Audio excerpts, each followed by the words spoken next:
Video ini tentang bagaimana potensi dan resiko kalau ngehold PBSA sampai 2024, sampai dimana di 2024 dia bagiin keuntungan perusahaan selama 2023.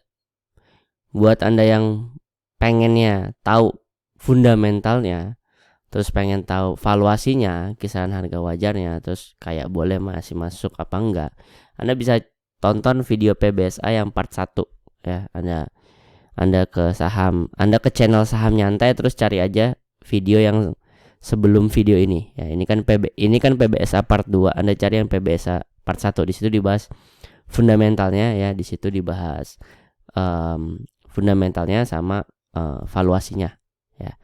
Sekarang di sini saya bahas untuk kalau ngehold sampai 2024, di mana bagiin keuntungan selama keuntungan untuk tahun 2023. Oke.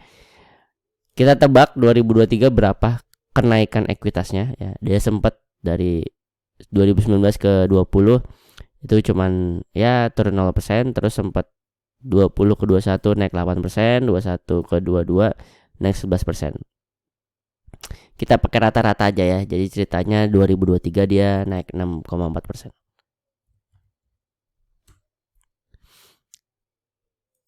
Lalu di sini kita pakai PBV terendah selama 4 tahun terakhir ya, sempat 1,7, 1,8, 1,5, 1,53. Kita pakai PBV terendah 1,5. PBV terendah ini buat apa? Buat kira-kira kalau misalnya harga itu turun tuh kemana gitu ya, harganya turunnya tuh kemana gitu ya. Terus laba ini sempat naik 218%, sempat naik 94%, terus naik 59%. Nah ini kayak turun menurun ya, turun terus dari 3 tahun terakhir. Ini 218 turun besarannya ya, bukan laba, bukan dari laba jadi rugi, bukan, tapi sempat labanya naik 218%, terus naik 94%, terus naik 59%. Jadi labanya mah tetap laba, tapi besaran naiknya itu yang berbeda. Nah ini kayaknya polanya turun 218, 94, 59 ya, katakanlah besok 30% atau cuma 20% katakanlah ya. Ini kisaran aja. Karena kalau Anda mau tahu detailnya, Anda harus mempelajari bagian prospek ya. Dan prospek nggak akan bisa dibahas di satu video dalam waktu singkat. Namanya prospek itu pasti dalam. Jadi kalau Anda mau masuk dalam jumlah banyak ke PBSA, silahkan Anda pelajari prospeknya sendiri. Nah, terus DPR-nya di sini saya akan pakai 84%. Nah, kebetulan sekarang di PBV terendah sekalipun 1,5 itu harganya masih di atas harga sekarang. Sekarang 314. PBV 1,5 aja 343. Ya, kita cari berarti lebih rendah lagi nih. Berarti katakanlah di bawah 1,5, misalkan 1,4 misal. Masih, ternyata 1,4 masih. Wah, ini berarti coba 1,3. Oke. 1,3 dapat nih, jadi minus ya. Oke.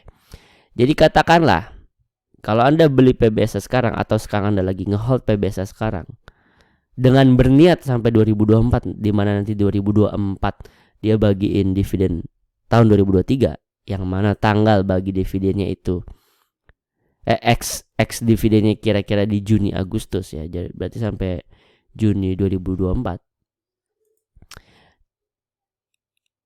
Dan apabila menggunakan PBV 1,3, di mana sebenarnya PBV 1,3 itu bahkan lebih rendah dibandingin PBV terendah selama 4 tahun terakhir. Jadi ini kan 1,5 PBV terendah nih selama 4 tahun terakhir. Ternyata 1,3 itu lebih rendah lagi dibanding 1,5. Maka resiko ngehold PBS selama 2 tahun adalah harganya minus 5,2% doang. Namanya risiko 1. Kemungkinan pertama nggak pernah terjadi, jadi bisa aja nggak pernah turun sampai minus 5,2 dari harga sekarang. Kemungkinan kedua, beneran terjadi, nanti ada suatu saat entah hari apa, tanggal berapa, harganya minus sampai 5,2%. Atau kemungkinan ketiga, turunnya lebih parah daripada 5,2%. Ya. Jadi itu secara resikonya kalau ngehold sampai 2 tahun, sampai 2024. Sedangkan dividennya yang agak hampir pasti Anda dapetin adalah dapat 26%. Jadi kalau Anda masukin 100 juta ke PBSA di harga 314 nih gitu ya, Anda masukin 100 juta nih, beli PBSA di harga 314, jebret, kebeli nih misalkan. Maka sampai 2024 itu Anda dapat 26% atau 26 juta. Dari 100 juta Anda dapat 26 juta. 100 jutanya utuh, Anda dapat 26% ya. Dengan resiko minus 5,2% harganya. Ya, kalau menurut saya resikonya kalaupun ini kejadian aja udah ketutup banget dibandingin dividennya ya. 26 dikurang 5, 21 ya 20% lah bersih-bersihnya. Cuman nunggu dari sekarang sampai mana tuh? Sampai ya sekitar Juni Agustus 2024. Mungkin ya 1 tahun lebih, nggak nyampe 2 tahun, 1 tahun lebih dapat dividen sebesar kayak gini. Kalau menurut saya ya, ini opini pribadi. Kalau menurut saya ya jangan menurut saya deh, saya balikin ke Anda. Menurut Anda gimana? Invest di suatu saham yang hampir agak pasti potensinya dapat 26% returnnya dari dividen doang, belum dari kenaikan harganya ya, dari dividennya doang, selama masa tunggu 1 tahun lebih dikit, 1 tahun 3 bulan, 1 tahun 4 bulan, dengan resiko hanya sekitar 5,2%, minus 5,2%. Silakan Anda putuskan.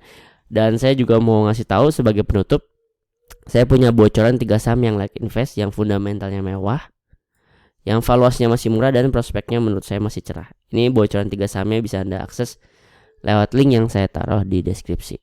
Kurang lebihnya mohon maaf. Assalamualaikum warahmatullahi wabarakatuh.